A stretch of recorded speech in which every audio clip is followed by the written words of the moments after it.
Larry turning on Bruno. Hogan beating the Iron Sheik. Hogan slamming Andre. Michaels tossing Jannetty through the barbershop window. Austin 316. Montreal Screwjob. Goldberg undefeated streak comes to an end. And many more. These are the kind of moments that live on for decades on video flashbacks, and they live on forever in our minds of what built the industry that we all love, that is pro wrestling.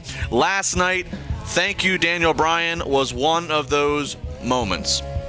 Genuine to the bone. You won't find a nicer guy in wrestling. He's not the most social or conventional, but there's no BS with him. There's no politics with him. It's just a pure love for wrestling.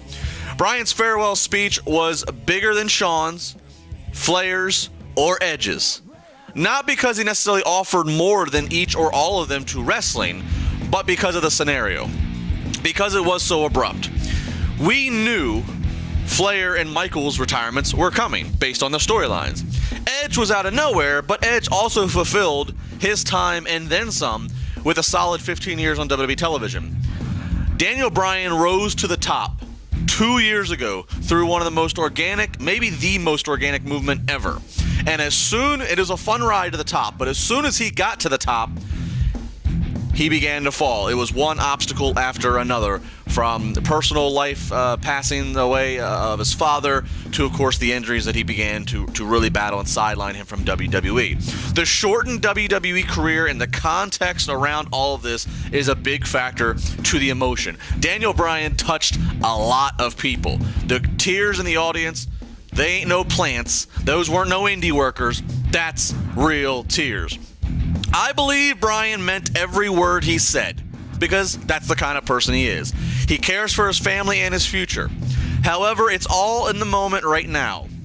I wonder, when time goes on, and maybe that time is years, and he starts feeling better, and he continues to feel good because he hasn't been banging his body around 300 times a year, and he keeps missing, walking down that aisle, getting into the ring, diving through those ropes as he proclaimed, and he gets to a point when he's not under WWE contract.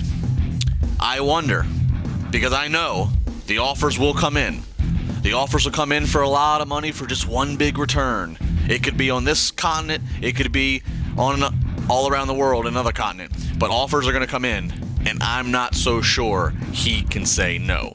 But nonetheless, until then, thank you, Daniel Bryan. We'll talk a lot about Bryan over the next hour. Of course, we'll take your calls.